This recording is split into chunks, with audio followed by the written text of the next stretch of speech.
चीन के 500 सोल्जर भारत के अहम इलाके में घुसकर वहां पर टेंट गाड़ दिए हैं। चीन एक बार फिर गलवान के अंदर गलवान 2 वाला वाकया दोहराना चाहता है। चीन ये कोशिश कर रहा है कि उसकी पोजीशन गलवान के अंदर परमानेंट हो जाए। इसके अलावा भारत ने चाइना के खिलाफ बड़ा एक्शन लेते हुए अपना एक डिस्ट्रॉयर यानी एक बहरी बेड़ा साउथ चाइना सी के अंदर चाइना के मुहाने पर ला खड़ा किया है। अगर चाइना किसी भी तरीके से लद्दाख के ऊपर अटैक करता है तो भारत का यह डिस्ट्रॉयर चाइना के ऊपर अटैक कर देगा। असल हकीकत क्या है, क्या क्या डेवलपमेंट हुई है, आज की इस वीडियो में इन तमाम तक कहानी से पर्दा उठाएंगे। छोटी सी गुजारिश है कि आप हमारा यूट्यूब चैनल हसनाट टीवी को सब्सक्राइब कर लें, घंटी के निशान को दबा लें ताकि लेटेस्ट न्यूज आप तक बर वक्त पहुंचती रहे। सबसे बड़ी और अहम खबर यह है कि 31 अगस्त की रात 1 बजे चाइना के 500 सोल्जर हैवी राइफल और रॉकेट लॉन्चर के साथ साथ दीगर वेपन लेकर भारत की वेस्टर्न साइड के ऊपर घुस गए। साथ अपने टेंट भी लेकर आए थे और टेंट भी गाड़ दिए हैं। भारतीय फौज के मुताबिक उसने कार्रवाई करके चाइना के 500 सोल्जर्स को खुदेड़ दिया है, जबकि चाइना की सेंट्रल कमांड ने यह दावा किया है कि चाइना के 500 सोल्जर अब भी भारत के गलवान के अंदर मौजूद है। वहां पर उन्होंने अपनी पोजीशन मुस्तहकम कर ली है। भारत ने यह दावा किया है कि उसकी फौज ने चाइना के सोल्जर्स को खुदेड़ डाला है, वो गलत है। नाजरीन ग्रामी, आपको ये बता दें कि चाइना की फौज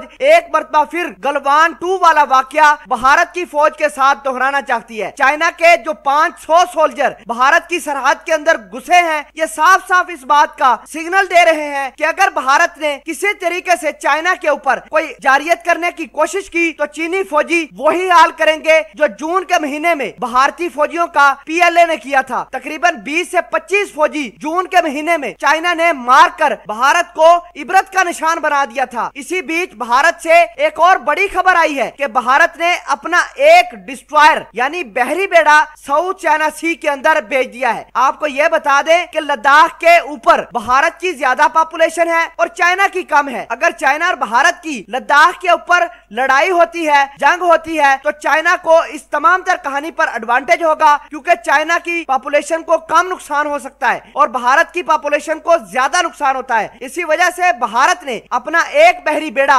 INS को साउथ चाइना सी के अंदर बिल्कुल चाइना के उस जगह पर तैनात किया है जहां पर चाइना की 45% ट्रेड होती है। भारत का यह मानना है कि अगर लद्दाख के अंदर चाइना ने उसके ऊपर हमला किया तो साउथ चाइना सी के अंदर भारत का यही बहरी बेड़ा चाइना के ऊपर अटैक कर देगा। इसके अलावा लद्दाख के ऊपर भारत और चाइना के दरमियान हालात बहुत ज्यादा कशीदा है। लद्दाख और श्रीनगर को जोड़ने वाली जो हाईवे थी उसको मुकम्मल तौर पर बंद कर दिया गया है सिविलियन के लिए और भारत की सोल्जर सिर्फ उसको इस्तेमाल कर सकती है। इसके अलावा आपको यह भी बता दें कि 2-3 रोज कबल भारत के CDS chief general Bipin Rawat ने इस बात का ऐलान किया था कि अगर बातचीत से कोई नतीजा बाहर नहीं निकलता तो चाइना के खिलाफ मिलिट्री ऑप्शन उनके टेबल पर मौजूद है। किसी भी वक्त भारत चाइना के खिलाफ मिलिट्री एक्शन ले सकता है और ऐसा लगता है कि जो भारत ने अपना INS बहरी बेड़ा तैनात किया है साउथ चाइना सी के अंदर, यह मिलिट्री एक्शन की पहली स्टेप हो सकती है, पहला ट्रेलर हो सकता है। दूसरी जानब भारत ने यह भी ऐलान किया है कि अगर चाइना